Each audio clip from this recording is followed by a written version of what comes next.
long as I got you.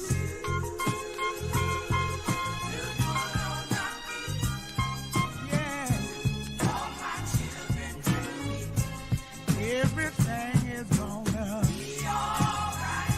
I know it will. Be alright. Oh, yeah. Be alright.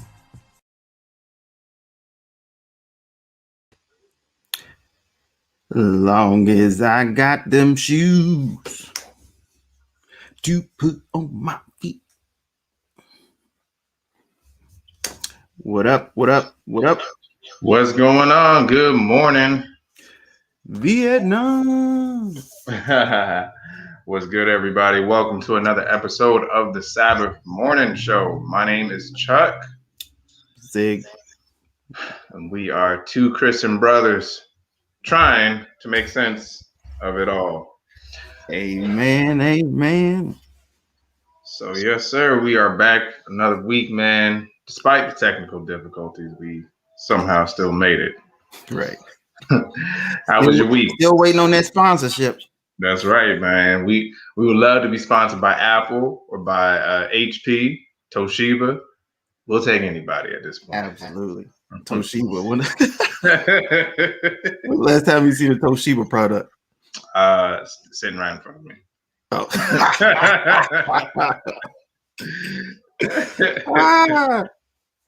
Man. So listen, we are happy for those of you who have joined us this beautiful Sabbath morning. We might have some glitches on both sides. Mm-hmm. So bear in mind, keep us in your prayers. With that being said, I think we need to pray this out early. Kind of gracious Heavenly Father, thank you for all that you've done, Lord. We ask that you bless these materials that we are using in your name. In Jesus' name, amen. Amen. So thanks for y'all watching live. We appreciate it. Happy Sabbath to y'all. Thanks for joining. We have a good show in mind. We have Pastor Daniel BIRAI all the way from Denver, Colorado. Sir, chilling with us. He'll be on the show soon, so you won't want to miss that. But meanwhile, we're trying to get our technical lives together, man. Technical lives. So before we came, we actually hadn't touched base too many times this week. It's been busy for me. I got staff that's on the run. And so, I'm just holding it down. I'll tell you what I did have. I had a really good discussion about I'm going to categorize as Black excellence. And this ability for, I guess, a lack of the ability for Black people, not all Black people, but a large swath of Black folks to not come together. And one of the things we're talking about is kind of, why this isn't happening. And so it creates an interesting kind of phenomenon that either you see people tearing each other down or just not lifting each other up. And so and she, having this discussion, like she asked like a very pointed question, like, why can't we come together? So that was definitely a rough, interesting conversation to have, because there was a lot of realities involved. Often, discussing too the fear that we have of doing things, stepping out and doing stuff that we just don't have. So it's super interesting. What about you, man? Yeah, man. Other than these technical difficulties, man, the week was all right. Can't complain too much. Just trying to make it, man. That's all we all trying to do. It's been an interesting week. Busy in the office, busy at home, just running.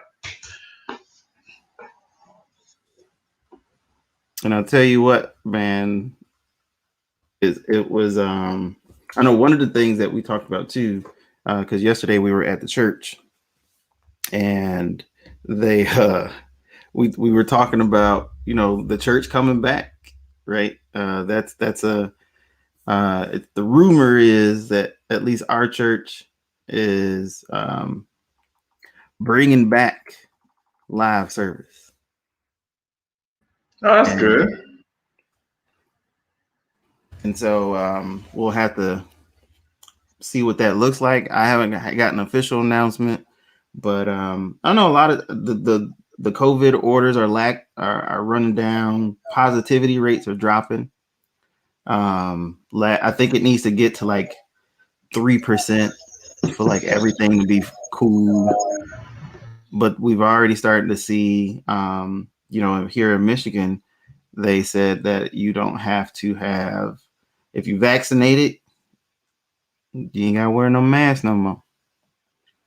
Unless you work in a hospital or I think some other places. But businesses can make their own rules, which is kind of confusing. Because if you tell people like you good, if you vaccinated, you ain't got to do nothing. But then all of a sudden, you go to one place. And I don't know if you remember how bad it was when it first got started.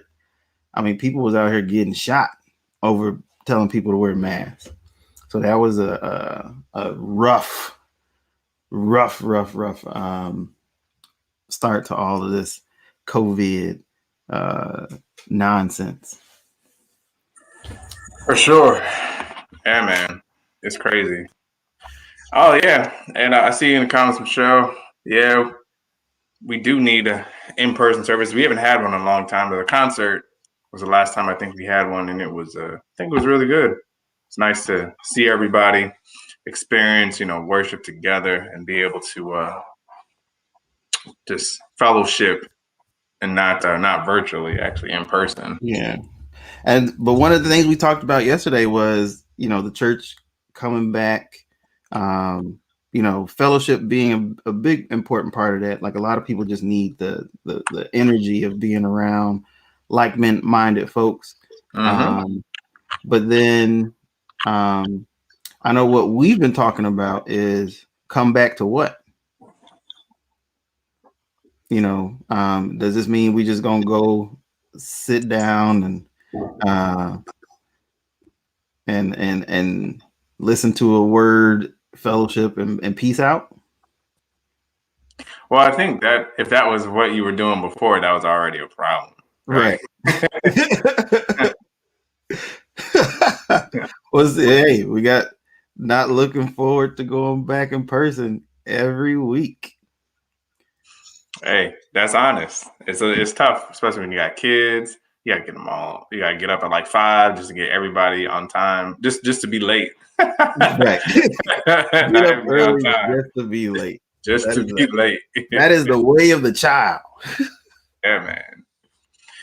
So, speaking of churches, we're gonna get into it here in a second. We got Pastor who's gonna give his perspective on church reopenings, Christian education, and everything in between. I believe he's ready. He's in our backstage studio. He's getting his makeup on, getting his lighting right. And I think we've got word from our producers that he is ready. And we'll hear his thoughts on reopening. We have the one, the only, Pastor Daniel BIRAI. Good morning, sir. What's going on, y'all? How you doing? What's happening? Pretty good. It's an honor to finally get a chance to be on the Sabbath morning show. Come on, let's get it. Yes, sir. Yeah, happy to have you. It's cold over there, is it?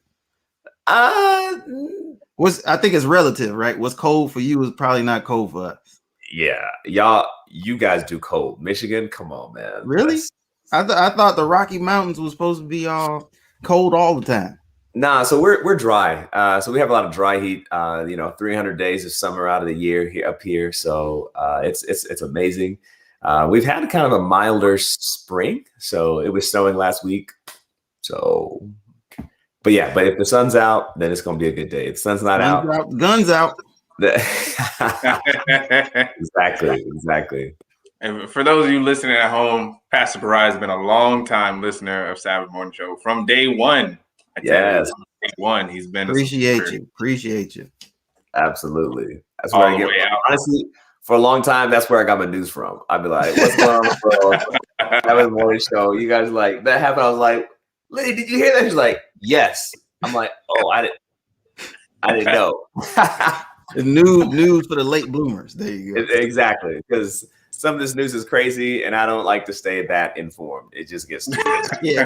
And I mean, I hear you on that. A lot of stuff I don't try to follow. Like we were just talking this morning about the, what's been hard to follow. Even like the Israeli-Palestinian conflict. Which has been going on for about the last 80 years or so. But right. It's hard to keep up, especially with American media. Right. Because that's a whole nother thing. I think that's like that whole thing. I think we should get some kind of expert to talk to us about what is actually happening, because it's a little confusing. Yeah. It's a lot of news. And I don't know how you guys feel about like, what's the point where obviously you don't want to be like, you have your head in a hole, you don't know anything. Yeah. But at the same time, maybe it's not necessarily healthy to always be getting like Twitter breaks and everybody's going on your phone. So what do you guys feel is like a good, healthy place to be at? I think for me, what I tend to do is like on my drive into work, I'll listen to NPR. Okay. And then if something catches my interest from there, yeah, because those are like only like 3 5-minute segments, right? They're giving you they're giving you like the meat, and then you got to go get the rest of the sides for your plate. Okay, that makes sense.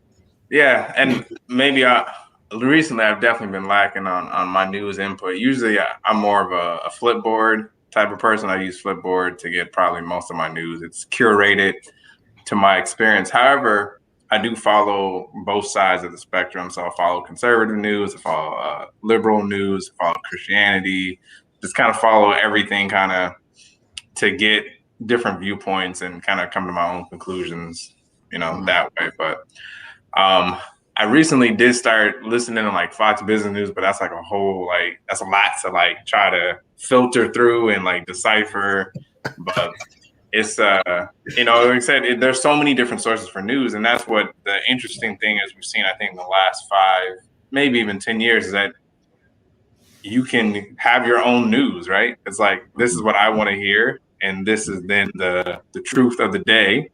Yeah, I wanted to hear, and people even on both sides, like they listen to Don Lemon or Sean Hannity commentating on the news. That's not the actual news, Right. Yeah, but the best on news as long as you're listening to Sabbath Morning Show. There it is. Absolutely. But I think the best place like to get just straight factual news is like Reuters. Yeah.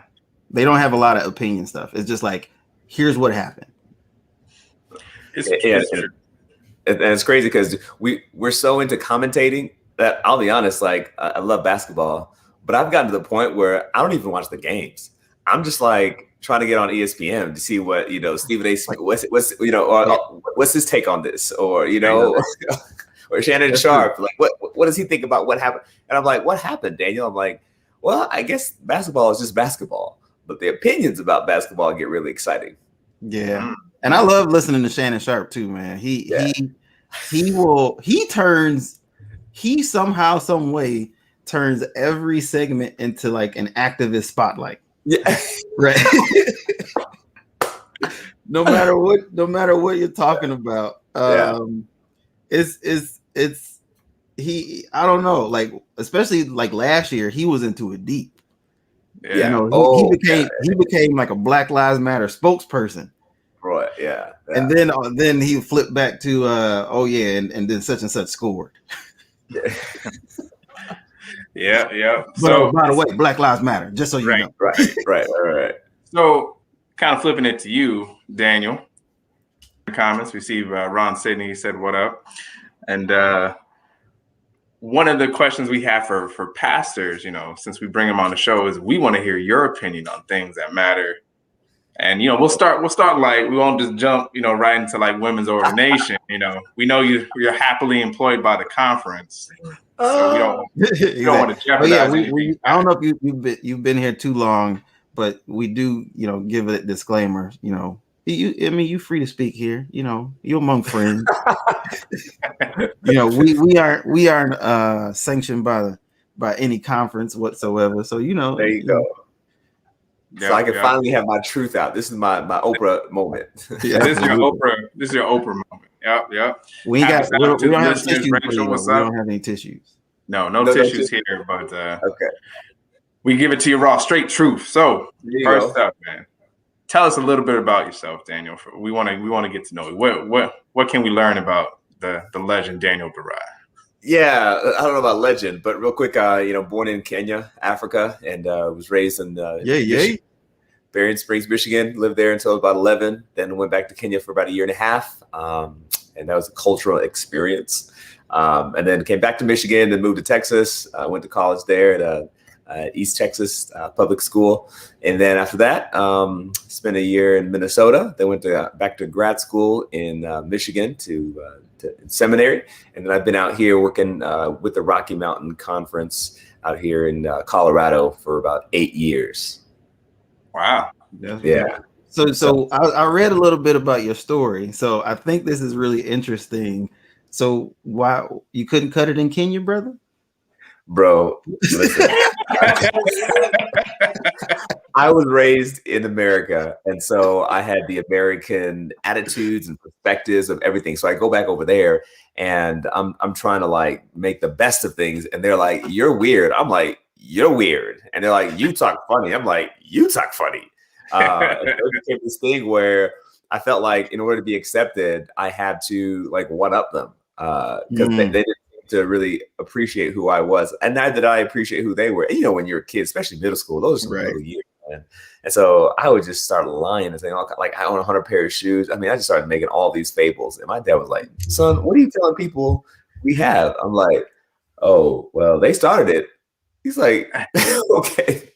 So yeah, really what happened is my parents realized that academically, because we had come like in the middle of middle school, that really did not set us up for success. And so he quickly realized that I'm either going to have my kids here. And in Kenya, if you don't pass your exams and do very well, you don't go to university. There is no like community college back then. It was like trade school, basically is it. And my dad's like, I did not go to America to get my doctorate so my kids could go to trade school. So he gave up. Shout out to Pops. Yeah, he gave up on what was really comfortable for him, and he came back to the grind. So naturally, when I was like, I want to be like Mike, he's like, nah, I didn't bring you here to be like Mike. Study. But you do play ball. I remember from seminary. I do. Yeah, I do enjoy to play basketball. And at 6'3", I could have been something. Not really. You are somebody. Yeah, there you go. On the court. That's what I meant. Somebody on the court. Yeah. I'm 6'3". So did you ever and what I was reading was basically it's like because you didn't pick up the language. Right. And so if you couldn't speak the language fluently, then you couldn't pass the test. Yeah, there you go. So there's like a ACT, kind of like SAT here. They call it the KCPE. So there's English, there's math, and then there's a Swahili essay portion. And that third part with my dad was like, nah, he's toast. And so if a third of the test goes south, get ready to be a plumber. And no disrespect to plumbers or anything like that. But my dad had some bigger aspirations because in Kenya and Africa, really, education is seen as the ticket out. And so I've heard that. And it's kind of like they promote that here in America, but it's not. I mean, realistically, once you start looking at other countries, you're like, nah, education is for real the ticket there. Because even in America, I have somebody in my office right now with a master's degree, and she's a secretary, and she's like, And she's kind of saying the same thing you said, right? You know, I didn't go to school for all of this to just be a secretary. Exactly.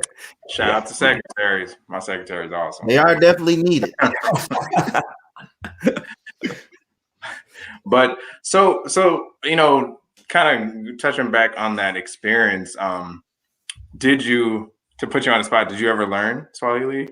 I was going to ask that too. Yeah. Yeah. So here's a funny thing about it. So when we came back to America, my dad really wanted us to have a great experience, but he experienced a lot of racism and a lot of negative. Yeah. So there's a really, okay, y'all want to get real. There's a real challenge in Africans come to this country, speaking generally, to have an opportunity for a better future in education. And then what happens is, to the average Caucasian individual, they'll just call us Black. But Africans don't necessarily connect with that, because for them, being Black is a very particular experience. And so just to be very like, you know, they'll say things like stereotypical, but like, you know, I remember people say, yeah, I love chicken. I'm like, I'm actually a vegetarian. Like, okay, yeah, like, you know, this, that, and the other, and da. I'm like, I actually, you know, and I happen to play basketball, but yeah, all y'all do is play basketball, whatever, etc.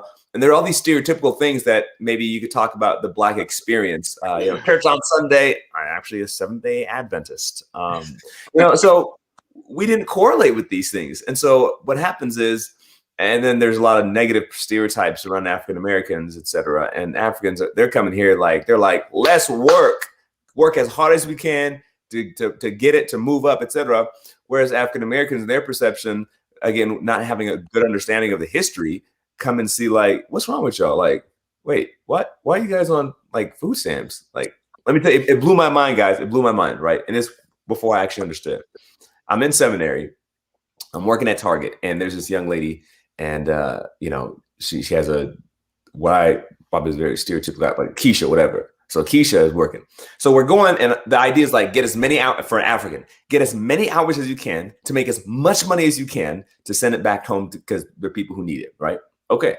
So Keisha is in the break room, and I'm in the break room. We're looking at our hours posted. And I see that Keisha maybe got like 27 hours. Keisha flips out. She goes, I told y'all can't schedule me more than 20 hours. Y'all gonna mess up my benefits. Da, da, da, da, da, da. And I'm like confused. As an African, you fight for an opportunity to work as many hours as you can. So I'm like, why is Keisha flipping out? Because she got more hours. That means more money. Shouldn't she be happy? Well, naive Daniel. Later on, I found out that Keisha is on a government program that gives her food stamps and pays for a portion of her housing. However, it's based on your income. So the moment Keisha starts to make above a certain income, she loses her opportunity to get these certain benefits. And so the more I got involved in some ministry in Benton Harbor, which is primarily heavily African-American area, I realized, oh, this is real bad. Because then for her to get out of where she needs to be, where she is to where she needs to be, let's say she needs to make like $100,000. But if she stays where she's at, the government's maybe going to kick in 25,000, and then she'll maybe kick out 25,000. So she's like, listen, I'm better off just with my current situation, making 25 G's, getting another 25 from the government, and call that good, versus going out there and trying to make 100,000 on my own, because I can't afford to lose my government subsidy and my housing and all that other stuff and try to do it all on my own. I didn't get that, right? So then the mentality to some Africans becomes, man, these people are lazy. These people ain't trying to work. But then my parents started to get the stereotype like, oh, you're Black. So, you know, in the minds of some people who are, you know, you're lazy, blah, blah, blah, blah. So my dad was like, you know what? I am not going to have my kids go through this. I'm going to teach them the language of the Americans. They will not be called these kinds of names, because they had an accent. People would talk bad about them. And so long story short, he never taught us Swahili, nor did he teach us Egusi, which is our mother tongue, which is a big cultural loss. But I get it. It is what it is. And he did the best for, you know, what he knew. So. That's deep, though. That is deep. And we've actually had that conversation. Our church is multicultural. And we have people from Kenya, Zimbabwe, and some other places. and we've had these, conversations. And this is not a unheard of, right? And so, and it was almost freeing. You could see the faces of the people we were talking to, because they were like, we actually get to talk about this. Like, is this real? right? Right? Because it's Chuck and Zig. We gonna have some real conversations. And so, what was interesting was they were saying that they couldn't quite understand. They were like, why is racism a thing for you? Just work through it. Like just keep working and it'll be fine. And he's, I heard the same thing. Like we came here, and this is what the turning point. When we got here, he said, we came here and we thought of ourselves as kings and royalty. And that was the mentality that we had. And so there was nothing that could stop us. He was saying, like, we came here to conquer this. And we knew that we would succeed. But then, like, hearing like the reality of, well, even and I think my wife had this experience, right? Just like what you were saying, like they were trying to stereotype her. And then as they're going through the conversation, she didn't, she couldn't relate to what they were saying. And she was like, I'm Canadian.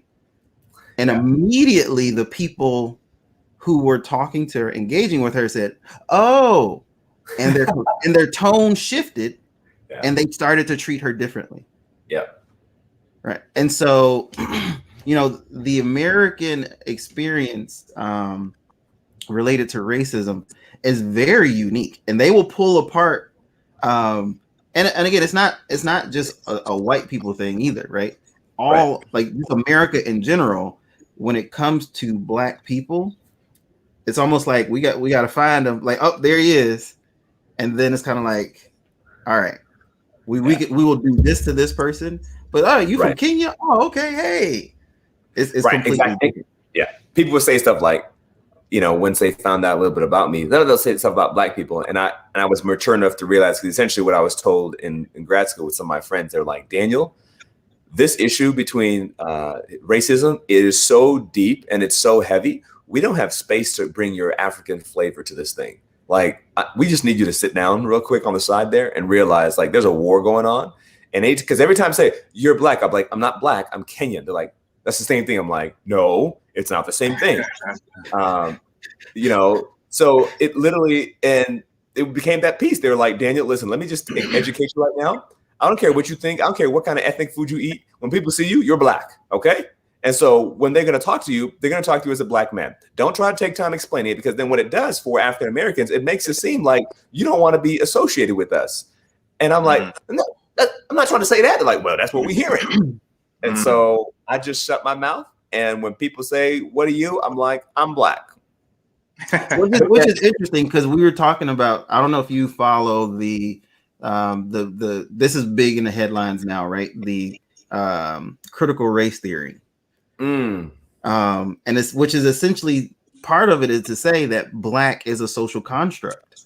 This idea of what is Black and what is white, race is a social construct. We're really just a mix of ethnicities and cultures. And so, and I was actually explaining this to a friend the other day to say, essentially, a lot of cultures do this, but when you look at like Brazil, for instance, right, that's a melting pot type of society as well, with all different shades of colors, and they're all Brazilian. And yet what you tend to see on the front facing television, you don't see the darker Brazilians representing them, right? No. Same thing in Mexico. There's some dark people in Mexico, right?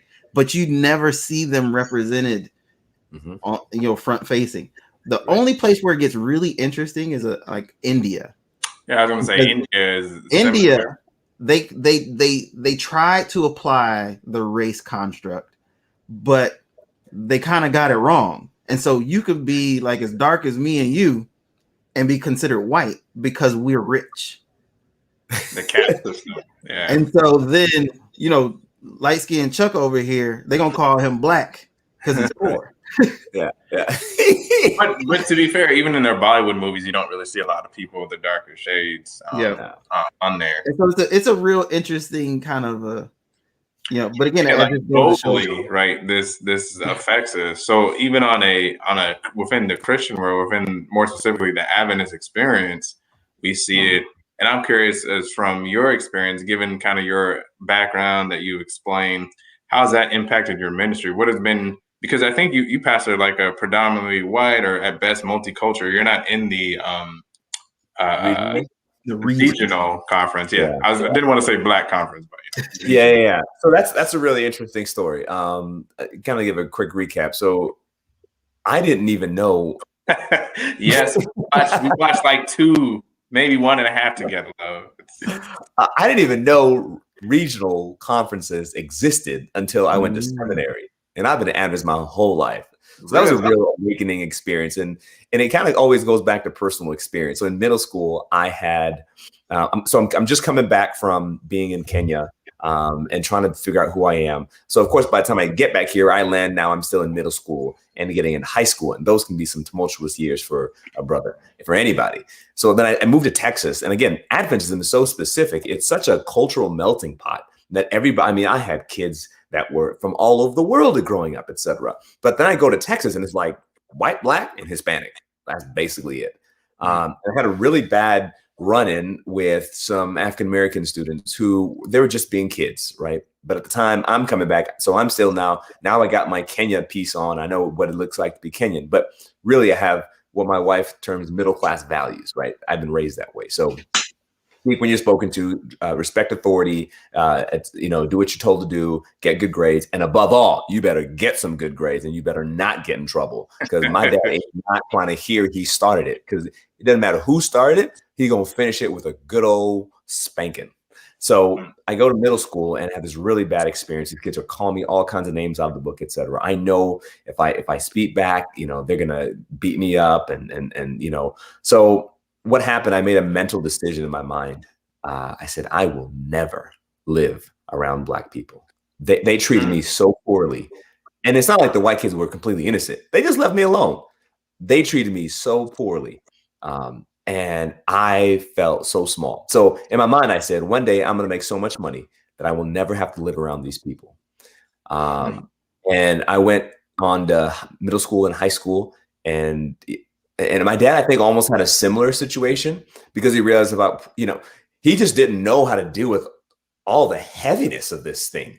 And it was so much for him. And so he just really made a decision, let me just stay away from this stuff. And so we lived in the suburbs my whole life, etc. And what I did is I found myself actually following that same kind of situation. So by the time I get to seminary and I get a job, I didn't know regional conferences were a thing until I'm in seminary here. Now it's time to get a job. There's no way I'm going to work for regional work, just because I'm like, man, like that's a lot of taking on the black experience and all that kind of stuff. And I wasn't ready for that.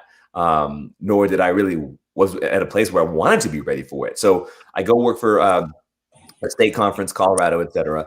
And it's not until, and I have a great experience here. People are like, man, I'm constantly probably the only brother in the state conferences, at least in Rocky Mountain, for a long time, if not one of like 3. And the other one's like an Indonesian pastor. So, or a Haitian pastor. So I'm like the only like black, whatever. We know about Haitian pastors. Shout out to Haitian pastor. Actually, Liddy is Haitian too. She is. Fine woman, mercy. I come out here and it's great, because the thing is, I was told and given that perspective, son, work hard and you'll achieve whatever you want. So guys, I never looked at it when I didn't get the grade because I was black. That never crossed my mind. If I never got the job, it's because I'm black. No, I automatically said I just wasn't qualified. And I got to a place where, because of how uncomfortable I was with having this conversation, I would never allow anything to be looked at through the lens of race. And I married my wife, and she's like, Daniel, you do know you're a black man. I'm like, listen, I'm Kenyan. And she's like, oh, dear. I wasn't ready to handle it, guys. I wasn't ready to deal with it. And she's like, at some point, we might have a a black son, and he's going to be black. I'm like, no, he'll be Kenyan, Haitian, American. She's like, you still don't get it, right? But ministry has been great because, again, I see people as people. There were some great healing things. Shout out to Dr. Sedlacek. He really helped me work through some stuff in seminary. My eyes were open. But even then, I think, unless you are really open to being educated and experiencing some of the pain and frustration that other people, regardless of their race or situation or gender, have experienced, you're going to limit yourself to a full understanding of what happens in life. And so, long story short, it was George Floyd being murdered. And so I'm in a predominantly, white, Brazilian, a few black people, they were Haitian, church in Fort Collins. And he's murdered. And we're right across the street from a police station. And every time there'd be, again, this kind of news, I just change the channel. I'm like, man, I'm not trying to hear that. Blah, blah, blah, blah. I got pulled over once and things got real then because I was like, oh, shoot. Like the guy the police officer had his hand on his gun in his hip. And I was like, but the fact that he's looking at me, this brother's not thinking he's Kenyan. He's thinking this is a black man. I was like, that was unnerving. Granted, the situation was fine because again, middle-class values, speak when spoken to, super polite. I think I had my child's seatbelt in the back or a car seat. And so I think that helped as well because he kind of cracked a joke, etc. I could tell he was nervous. He was nervous. I was nervous. I was like, I don't think this brother wants to kill me. So, but let's just make sure that I don't give him any reason. And so after that, I was like, oh, I see what people mean. Okay, I see it. But anyway, so after that, he gets murdered and hundreds of people come out to protest. 100. And I'm like, this is really awkward. Across from the church. I'm out looking outside my window and the police services station is right there and I'm right here. And the first couple of days, I'm not trying to see it. Like, I'm not trying to deal with it. But then I'm like, Daniel, what? Come on, man. Like, why don't you want to go over there? I'm like, well, I don't want to get involved, blah, blah, blah, blah, blah. And then one day I just decided to go and it just hits me, guys. Like this man he is no longer here. And I just break down crying. I'm a mess. And I'm like, it's time to get involved, Daniel. And for me, what that meant was being at a place where I could be closer because I prided myself on, okay, where's the center of town? Okay, Denver. Let's go like an hour and a half north. And then let's live in a suburb so we don't have to deal with this thing unless it's on the news and you can switch a channel.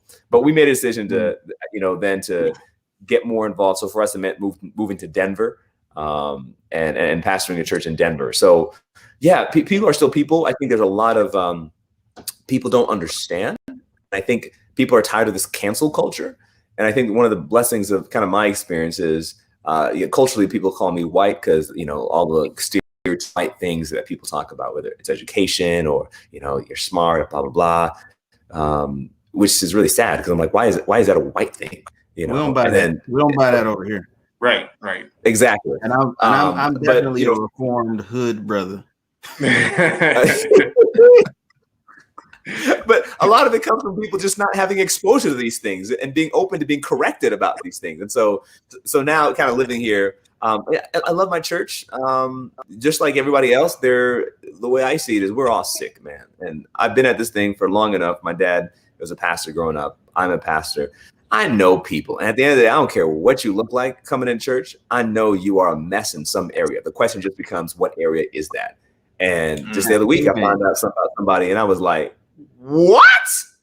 And my wife was like, okay, see, need to stop putting people on a pedestal. I was surprised that I was so surprised that I found out about something from somebody who was completely, it's kind of done a 180. And I was like, that's crazy. And she's like, yeah, so about you. I'm like, yeah, okay, I understand.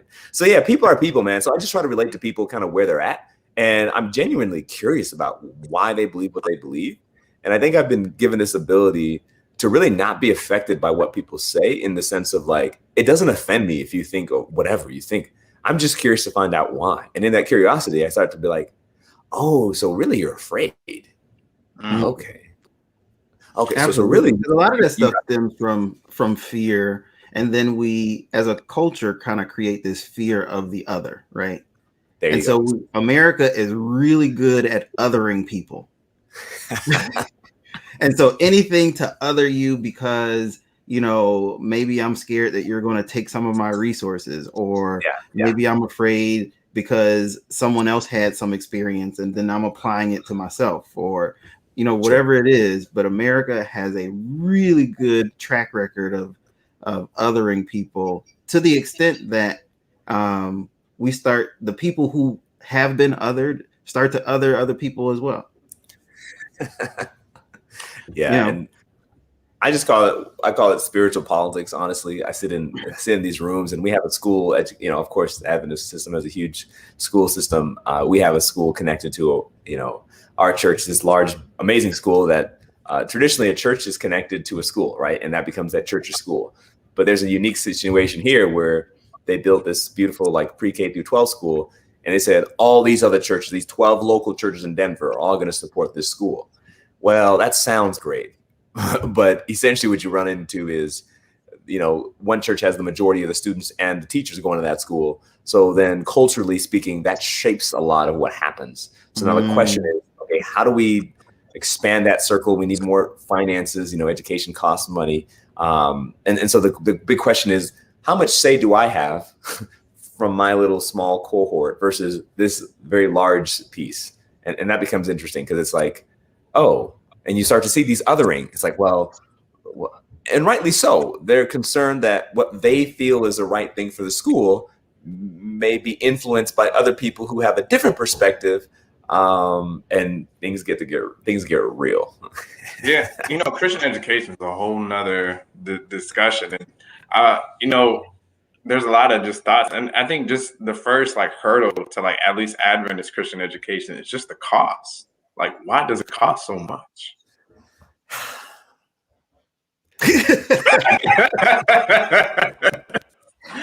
So especially when you talk about, me and my wife are having the same conversation just this week, where we're spending this money, and I'm like, I don't feel like I'm starting to see the results that I expect.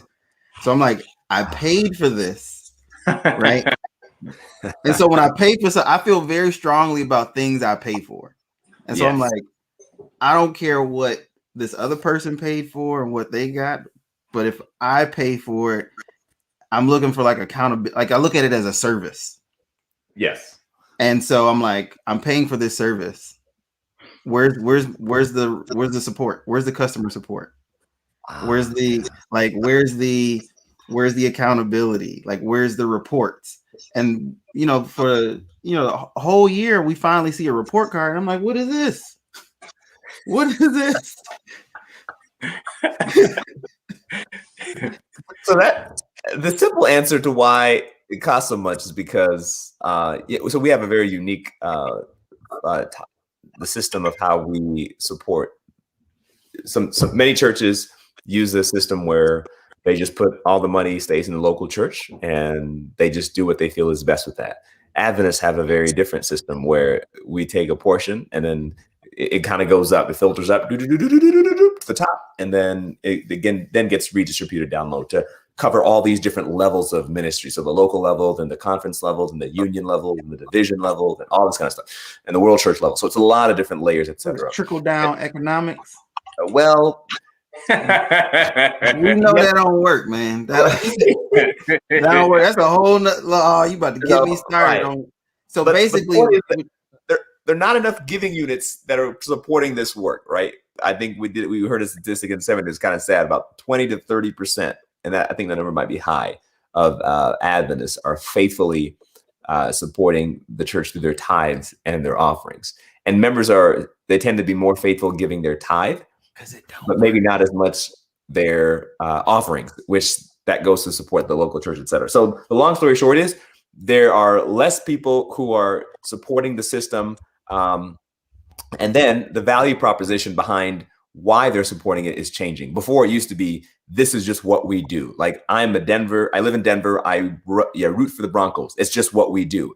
And now people are kind of saying, well, if the Broncos aren't doing well, I'm actually going to root for a different team. Or if I don't like the direction that the Broncos are taking, I'm going to change teams. And so you've got more and more families that are saying, listen, man, I got my kids for a short amount of time. I don't necessarily like the quality of education that I'm seeing, although I appreciate the values behind it. I don't feel like the value proposition makes sense for me, so I'm going to pull my kids out. And the problem becomes, if you don't like how things are going and then you pull them out, and now we're at a place where something like 6 or 7 out of 10 Adventists are not necessarily sending their kids to Adventist schools. So you have an issue when 70% of your user base is not buying your product. That's a bad thing. So how is the thing going to get? How is the thing going to get? I'm distracting you. I'm sorry, but I think I'm looking at I'm like, how do you guys do this? Man, looking at the comments and talking about, my goodness, how do you guys get this system working if you keep pulling out of it? And the answer is like, well, fix it and then we'll invest. But the problem is, if I'm not financially invested in something and I'm telling people to fix it, they're like, fix it with what? With the money that you took? And so that's the challenge. And it's very expensive. Yeah, and I think that's good to hear from that perspective of like the schools, like we could fix it if we had more people. Right. We would come if you would fix it. And so you kind of you're at this stance. Because our experience here locally, and this was like a couple years ago, Chuck. It was like everybody, like there was like support Adventist education. They did this huge campaign. Yeah. They asked for all this money. We gave. 2 months later, they asked for more money. Yes. It was like, bro, like what's happening? And to the point where when we ask questions, like I don't even have a kid. I think at that time I didn't even have a kid that was school age, but I was like giving to the school because I felt led to and I supported it. We didn't want it to close. It's been a historic school, like it's been here for a while. We give to it. Like I said, 2 months later, they're in the same situation. And then when you ask questions, people get defensive. Like, why are you asking all these questions? Like, well, I want to know why you asking the money. All these questions? Why are you asking all these? And again, that's the problem. Number one, we know that institutions, once they get large enough, their sole purpose is to continue their existence. That's just what happens. And we also recognize that if people value something, they invest in it. But we're creating, and you can call it a lot of things. You can say, well, some people say, well, we're going towards consumerism, Christian consumerism, where if I don't like the pastor, I'm going to leave, blah, blah, blah, blah, blah, blah. And I think sometimes it's easy to hide behind the reality that if people don't like something, they're not going to stick around. And it's not always their fault that they don't stick around. Lovely. You see that? And also, people also have to recognize, why are you a Seventh-day Adventist? And why are you supporting it? Are you supporting it because it's yours? Or are you supporting it because it's good? Because, we have a new principal coming in and he gave a really good perspective. He says, listen, this idea of like, I'm going to support Adventist education. First of all, he says, apparently there's a study out there that says per dollar spent, Christian education is the best form of evangelism, right? Meaning as per dollar per student per hour spent, your highest ROI is going to be on Christian education, et cetera, versus, maybe a Daniel Revelation seminar, et cetera. So there's some value genesis studies. So there's some studies to say that, listen, this thing does work. The challenge is, you think of books that, You Lost Me, Dave Kinnaman, and these studies are showing there's alarming rates of, individuals dropping off of the church. So in the midst of that, people are saying, I'm going to invest all the hundreds of thousands of dollars for my kids to leave the church. No, I'm good. I'm going to keep the money. And if they go leave, at least we're going to have his house paid off, or whatever, or, finding other ways to add value from an Adventist perspective. So those conversations make a difference. So he says, listen, my cry and my plea would be support this because it's yours, not because it's good or it's bad. Because if we treated our kids the way we treat some of our ministries, we say, when you perform, then we'll give you. It's like if we told my kid, we'll love you more when you get A's. If you're getting B's, well, it's rice and beans. You start getting C's, it's down to, rice. But if you get A's, we'll pull out the full spread. And that mentality tends to be more difficult to change. And at the same time, I think church leaders need to be more accountable for the things that they're doing. And when people are saying, we'd like to see some changes, they need to not be saying, well, just wait. Because the thing is, you're going to keep saying just wait. And the people that used to support to the tunes of a lot of their money faithfully without asking questions, they're gone. Now you're dealing with us. We're saying, we got a couple comments related to that too. So Brother Brant says no one in leadership hears the voices, and that's why people are. And so you just spoke on that. Sister Simmons is saying some of them don't even realize that their system is broken, right? Yeah. And then Brother Branch again here, the only ownership we have is putting money in the system, but our voices are not heard. And I think like you're speaking about that, right? It's important to like if I see it as a service, if I see it as an investment, then guess what? I'm putting my money into Apple and Microsoft. They send me messages and says, hey, there's a call, an investor call. Here's your invitation. You get to say so because I am part owner of this company. Yes. And what tends to happen in the Adventist school system, like Chuck was saying, we're asking questions because we're investors. Yes. And we feel like we have a right to know what's going on with this company. How are you? What's your plan to move forward? Give me the vision. I want to see statistics. I want to see your quarterly earnings. I want to see mercy. And that doesn't happen. And then people are like, then people start to question, well, what are you doing with my money? Because it doesn't, I can't see it, what's happening, and you're not reporting what's happening.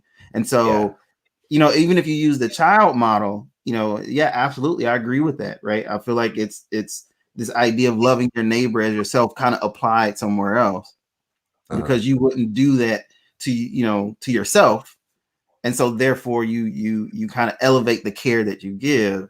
But if it's no reciprocity there, it's super easy for you to be like, nah, I can't get with this. Being a leader now, I think what I realized. Oh, go ahead. No, go ahead. I guess being a leader, what I've realized now is that you know how it is, like your house is a hot mess, but then when people are coming in, you want to clean it up. But by cleaning up, what you mean is that you just shove everything under the bed, in the closet, and upstairs, and just seal off certain areas so that it looks like it's presentable. What I've sensed is that being in the inner workings now for this time is that there's a real fear if people knew how bad things were. Not only would they question, they would run away. So the idea sometimes is like, man, let's patch it up. Let's make it as clean as we can and present it.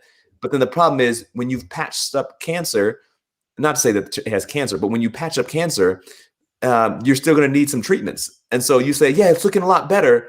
And then you got to go in for chemo. You send them the bill. They're like, wait, chemo?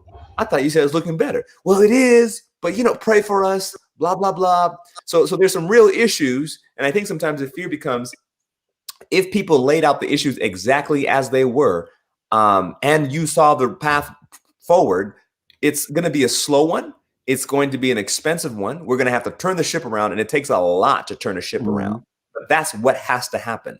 So I think sometimes it's easier for leaders and people invested to say, well, let's just keep going. God's going to keep providing. And I think sometimes some investors would just love to hear, yeah, it's broken. And actually, we're not really sure how to fix it. And we're kind of scared. Please don't leave us. That's a really vulnerable place to be. Right? Yeah. Because if these people keep asking questions, then you give them the whole truth. They're going to be like, you've been doing what? but I mean, there's accountability. I think yes. Like you said, it's the accountability plus the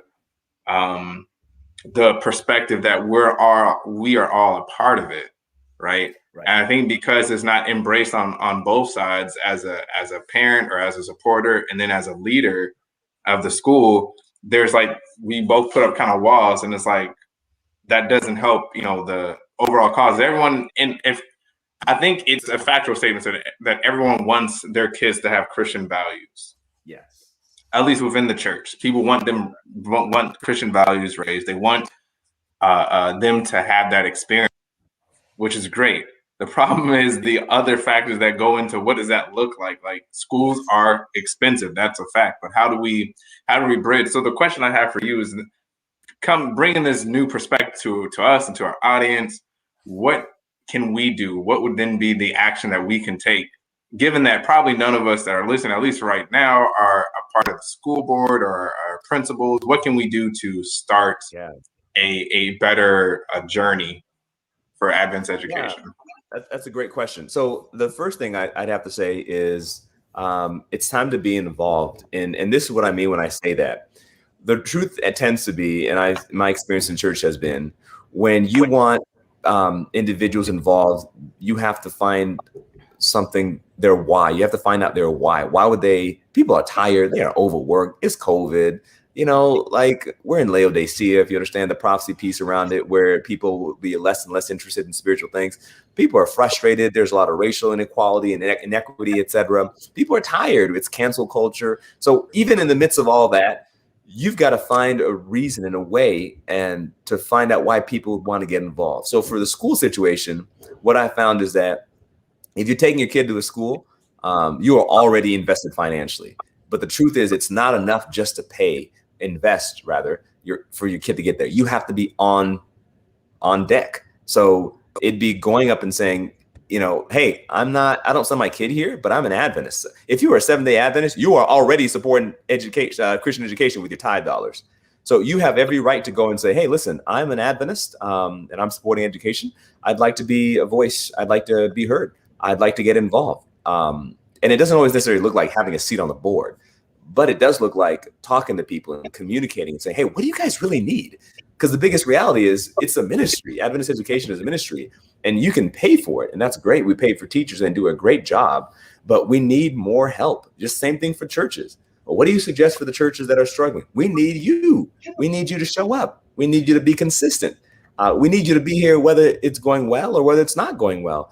And that becomes an ownership thing and saying, this thing is mine. I'm going to support it. Now, that doesn't always mean you're going to fund it with money, because sometimes support means I need to bring up the reality that there's some dissension here, and supporting you might say, we can't move forward until we handle this situation, and being honest about that, because the pastors can sit and the administrators can sit, but the voices that ultimately move this thing forward are the people sending the kids on an everyday basis. And we need parents and community members not to be like, well, we're saying our prayers and we're saying them and we're doing our part. No, show up at the board meeting. Even if it's not an executive session, show up to the church and whatever and say, where are the gaps that I can start filling in, and learn more about it. Because as you start to do that, then you start to see, oh, like really, we're complaining because we want X, Y, and Z. But if we could find someone to volunteer for 5-10 hours, that fixes this problem. Okay. Now, some of the bigger problems, you're going to need some serious conversation, some serious money, and some serious change in direction. But I don't think everything has to be that way. And if enough people just started to little by little cover the gaps, then we would see a better way forward versus pastors saying, I think it's this way. And the conference saying, well, we think it's that way. And then the educator saying, well, we think it's this way. And it's just like, okay, let's stop. And everybody come on board. And that helps start to shape things. Because often I say, just like in politics, the person who gets elected is not necessarily the best person for the job. Sometimes the person who gets elected is the person who can get a W, or he's the most electable, or she's the most electable person, meaning she represents people that listen to her.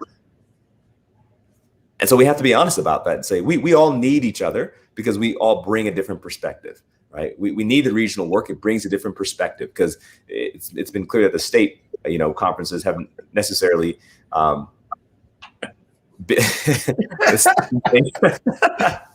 people haven't necessarily always understood those perspectives. So, yeah. And it's interesting that you say, like, everything that you said, a lot of healthcare systems. So I work in the healthcare.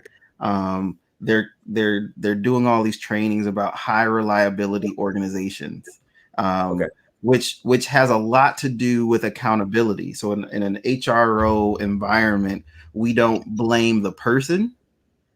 We look at any error as a symptom of a systems problem, right? Okay.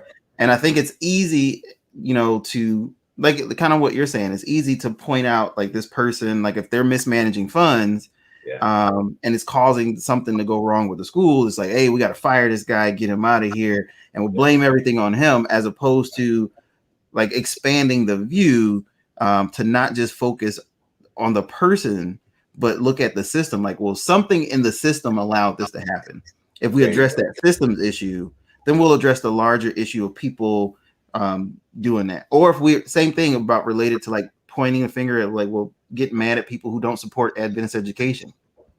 That's a symptom of another problem, you know, and some of it is, you know, some of it is people not staying involved. A lot of it is like Brother Branch keeps mentioning in the comments. I think he feels strongly about this subject.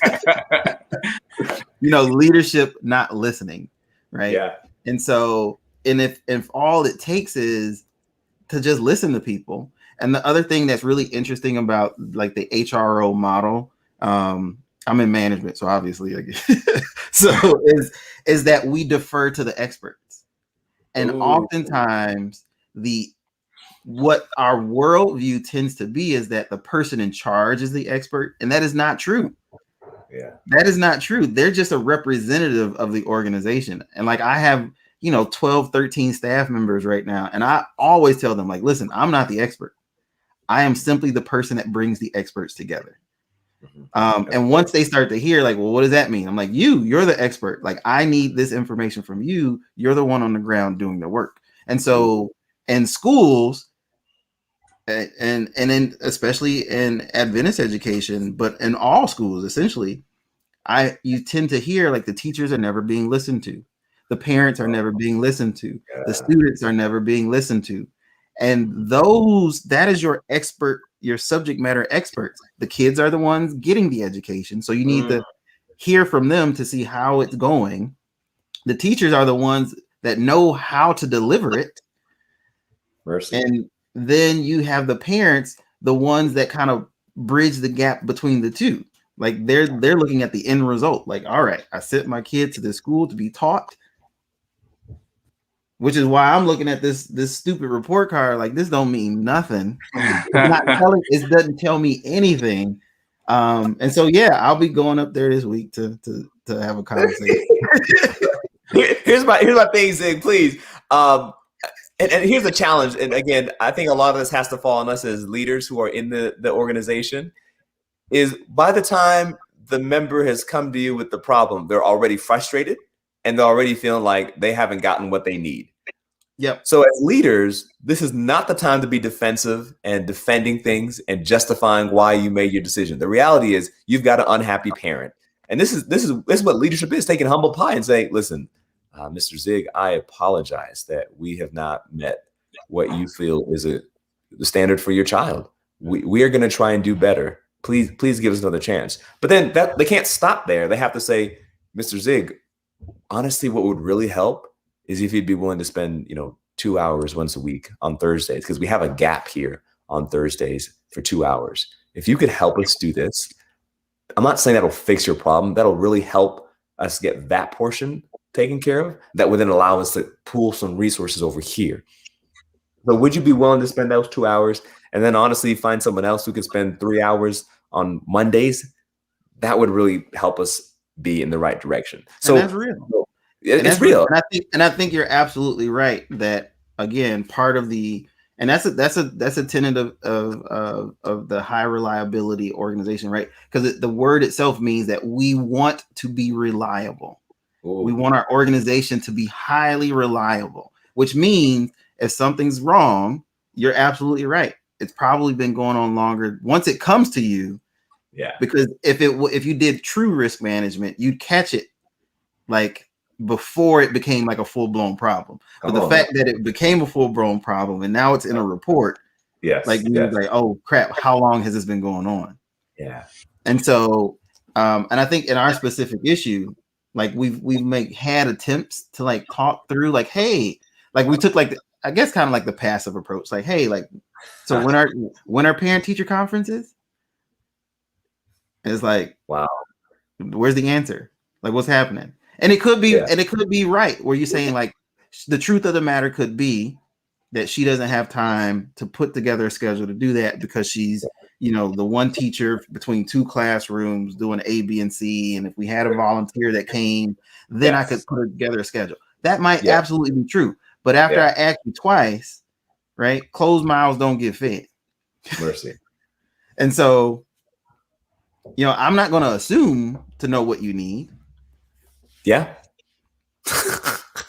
But I can tell, I can absolutely tell you what I need, and what I need is not to look at this silly piece of paper with no information. Yeah, understood. Chuck, where do you land on all this, man? You know, with you and having now the kids are school age kids. Are they in the school church? Come on, Chuck.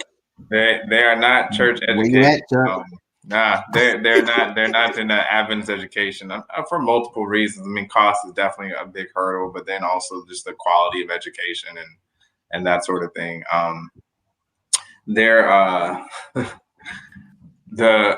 It's interesting how important education is. I mean, you touched on it from the beginning of kind of your story to like we're talking about the Adventist church, but even to like where you live, like you kind of mentioned before, like we picked where we live because we wanted to be in a good school district.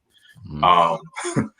And there was, that was part of the selection process of where we picked our house. But the truth of the matter is for Christian education is there, like I said, the value proposition just isn't there for me. I went to Andrews. That's where we met. Whoop, whoop, shout out.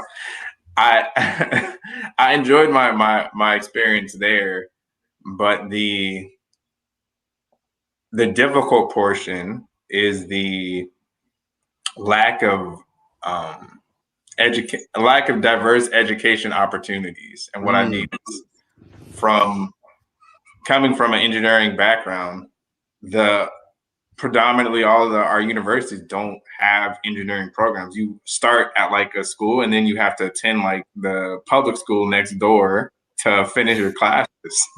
And so for me, there wasn't an appeal to go there for higher learning. And then similarly, what I'm seeing now is some of the opportunities that the local Adventist schools have, at least in my area, don't offer some of the higher learning opportunity, or not even higher learning, just additional education opportunities.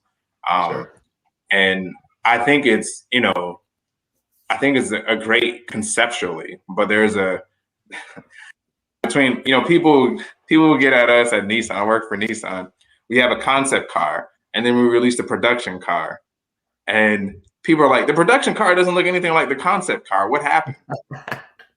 That's what I see, like with the school system. It's like, y'all have this great concept for that. It's like, oh, we're gonna have Christian education. We're gonna have all the kids like Daniel. Daniel was smarter than everybody, and on the out of his peers. Right. And it's like, I don't always see that. Granted, there are fabulous people who've come out of the Adventist education system, just as a whole. Like what was it's hard to understand, like what Candace just mentioned in the comment section. Why don't they offer AP classes? Why don't they offer international baccalaureate program? These are the things I was a part of in my education experience. So it's like, I'm not seeing that same level of quality. Again, I support the concept of it because it's great to pray in the classroom. It's great to have that, theology aspect where the kids are being reinforced what we're trying to teach at home. And it's like their teachers are reintroducing different matters spiritually to them, because it's important to continually repeat, right? Repetition deepens their impression from a Christianity point of view, but you got to have spirituality is highly important, but also education. And I just don't see that. I don't see that. Like, there's an emphasis, obviously, in spirituality, but there's not the same emphasis for multiple reasons that you've addressed, resources, finances, organization, like Zig was saying. There's multiple reasons why that doesn't exist. But for me, maybe my action is to help provide some of those resources, but I wouldn't say that I would, even with that, be comfortable moving my kids to private education at this point. Until maybe those things were already in place, then I would bring them. But I can say I can help to be part of the solution and help to bring for the next maybe generation of kids. I think that's a fair, honest and fair statement for me. I had a mentor that said there are 4 stages that every organization, every single person goes through in life. There's struggle, there's stability, there's success, and then there's significance, right? I think we'd all argue that what Elon Musk is doing, this brother's on the significant level. Like, he's changing generations to come with stuff that he's doing. there's successful schools, which is schools that are going well-oiled machine. You got things in place and you're like, wow, that's really awesome. They're stable, which is like, we're able to provide, like, we're going to get you rice and beans on the regular, right? And then there's struggle, which is like, we need some money for rice. You asked for that last week. Yeah, I know, but we need more money. And the reality becomes, you have to ask yourself as an organization. And again, the challenge becomes that Adventist education is a ministry, right? You are never going to see an administrator before. Well, the tendency tends to be like, let's do this thing as long as we possibly can, even if we're lumping and struggling, and we're only going to shut it down after it loses money, right? And the problem is for organizations on that struggle bus right now, which are like, y'all, listen, the wheels don't work. The steering wheel is always that we always need a new alternator, et cetera. And parents are like, I'm not getting on that bus. Yet at the same time, they won't just kill it. Like, if you would just shut this thing down, it's clearly not working. Yet people's faithfulness and, well, we just gonna keep praying, y'all, and the Lord's gonna do something amazing kind of mentality that allows it to keep going, but it's limping. Horses that limp, people know, the owners know. The owners know this horse is not going to get better in the foreseeable future. Put it down. Got to put the thing down. Put it down. But the thing that's missing too is what you mentioned, those 4 stages. It sounds a lot, and I do, I'm in social work, right? So it sounds like stages of change. And the 2 stages after significance, if we're to intermingle the 2, would be there's a relapse phase, right? So you can't stay significant for forever. Wow. Right. So there might be a time where you slide down, right? You look at Elon and what he's doing to Dogecoin. Like he thinks he's making it go up because he's so significant, but he's actually making it dip, right? And then so there's a relapse, right? So you can't always expect to be significant. And so maybe some schools at one point they were at the height of their game and doing everything, and they had 1,000 students. And then there was a dip and then you have to kind of go back into the maintenance phase, right? Okay. So you have to be able to maintain this thing, and that takes a lot of work. And you may find yourself going from maintenance back to struggle. Wow. But you have to keep, it's a cycle where you have to keep going through it. And I think a lot of people stop at significance and think like, look how great we are. And they only focus on the heydays. Yes. And then instead of having a relapse, because a relapse essentially is just saying that you backslid, but it still means you're still in it. I think once they see it limping, you can take it to the vet, get it fixed up. Again, rely on the experts. Yeah. And I think, to keep using analogies like sports, right? You have a championship team, they win for 2-3 years, then they have to go into the rebuild phase. The problem is the Warriors, we saw the last dance of what was happening. That was kind of the trigger, right? Yeah. But like the Bulls, they never really came out of that rebuilding phase. They never did that. And I think that's what happens to some of the Adventist churches. You have like maybe this group of people who are hoping, everyone's elbow grease, sweat, we getting the bus running, it's going, we got kids, they graduate, the parents are no longer interested because their kids are like, man, I don't have to pay that high bill no more. I'm out. And then it goes back to this struggle phase. And it's like, well, how do we get here? What do we do? And I think that's the honest conversation you're talking about, where we don't get that with the school. Like school doesn't do at least to my knowledge, forgive me for those who are supporting, you can correct me, but they don't have these consistent open houses and say, look, this is what we really need. This is what I do see is like, oh, new school year starting, senior kids, send us, $800 a month. And I'm like, what? Why? Like, why would I do that? That doesn't make sense to me. Right. And that's so true, because honestly, the reality becomes it's that pressure, right? Listen, I sit on boards all the time, man. And at the end of the day, here's what they're saying. They're like, how many students we need to make the budget? How many students we need to make the budget this year? It's like, okay, we need 65. Okay, 65. We got 50, 52, 53. Anybody know anybody? Come on, Pastor. You have kids? Come on, we almost there. Right? And then it becomes a scramble just to survive another year. When I think at the end of the day, what you guys are saying is like, can we take a pause real quick and let's look at this thing systematically. And yes, we can do this thing for another year, but like on those 6 phases, where are we at?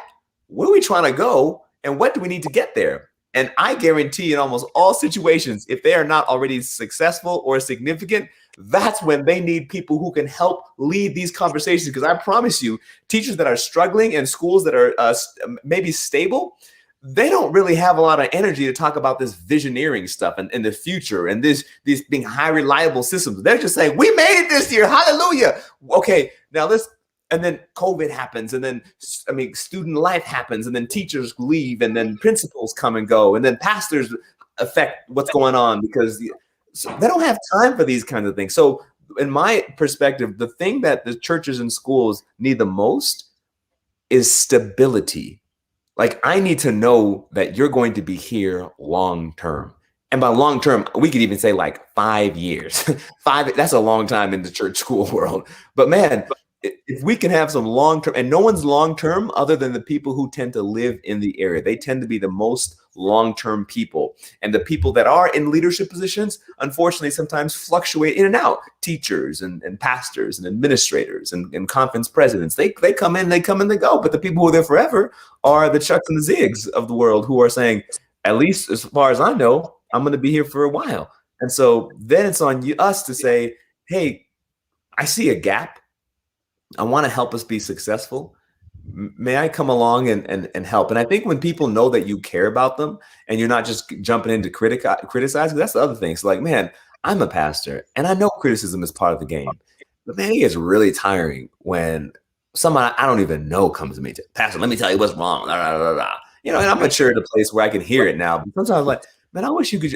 It doesn't take much to spot problems. Like, you're not telling me something I don't already know, Right. Nor are you extra bright because you just pointed out a bunch of issues. It's not hard to point out problems. What's hard is to be a part of the solution, right? Yeah, and so I say that all the time at work. The difference between somebody who's just complaining and someone who's bringing a concern is that the person who complains leaves it at the problem and says nothing and looks at you like, so what you gonna do about it? Versus the person who brings a concern is the person that says, hey, this happened. Is there something that we can do to change it? Here's an alternative. Have you thought about doing A, B, and C? Yeah.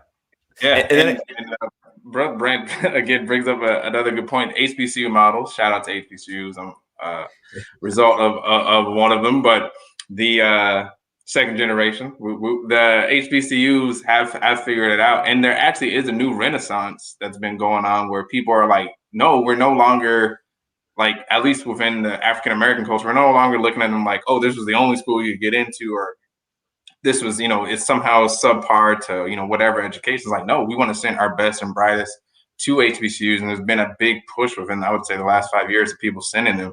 And it's creating this new renaissance, this new outlook of our HBCUs, and, continuing to push, people to the next level. Because a lot of people don't realize 90% of African-American professionals come from HBCUs. And wow. It would be great to see that type of renaissance, for the Adventist education system. So maybe I have 2 more questions. I know we got to go, but what kind of finally, what if you could? Do we though, Chuck? We do, and Church I know is recorded, brother. We're doing something else. We ain't having church today. What then? If you could, your like 2-minute elevator pitch, what would you tell people they can do that are listening? Because there's a lot of people in the comments that want to help, that want to be part of the solution. What tangibly can we do? So one, I would say, look at your schedule and decide, no matter how things go, how many hours a week are you willing to commit to this situation, whatever that looks like, church, school, whatever, marriage. Give me a time period first. Say, hey, listen, I've got 2 hours a week, and I don't care if things never even go my way, but I'm going to make a commitment because this is what I believe in, even from a theoretical perspective, regardless of how that's actually implemented. So give that time commitment piece, and then show up at your local church school and say, hey, so-and-so, I'm in the area. I'd like to, don't say I'm going to change the world. No, stop. Just say, I've got 2 hours a week. How can I be of service? And then spend about 6 months to a year building those relationships. Because I promise you, when people know that you care and that you're going to be there, then they'll really start telling you, let me tell you what's really going on, Chuck. Zig, here's the real problem, blah, blah, blah. And then use that time to go find one other person who can just start giving 2 hours a week, etc. And I promise, if that, and the thing is, that's slow and it's not fast, and it doesn't mean it's going to go your way, but it does mean that you get to be a part of the solution, and slowly but surely, along with your prayers and along with your financial support, that will eventually get your school from that situation to the next rung, etc. So I'd say that's where you are. Keep praying, but go on, literally figure out how much time a week you can give, no matter what. Commit to the thing, and then just start working. That's it. That's it, man. That's it. God's got great plans, man. He's got great plans, and we need all kinds of different people to help be part of the solution. So yeah, man, it doesn't. Everybody doesn't have to do a lot, but we all have to do something, man. Well, we appreciate. You get a happy mix if you send your kid to Oakwood, which is a HBCU and an Advent institution. So there you go. Two birds, one stone. Okay. So with that, where can the people find you? Yeah, so our church, you can check us out on lifesourcedenver.church. And so we're on there doing our thing. Come out here, check out the Mile High City. I'd love to have you out here. And just come check us out. Wait, what was the name of that? Say the name again. lifesourcedenver.church.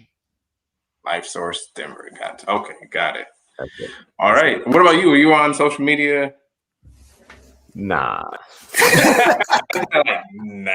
I'm on Facebook. But don't do that.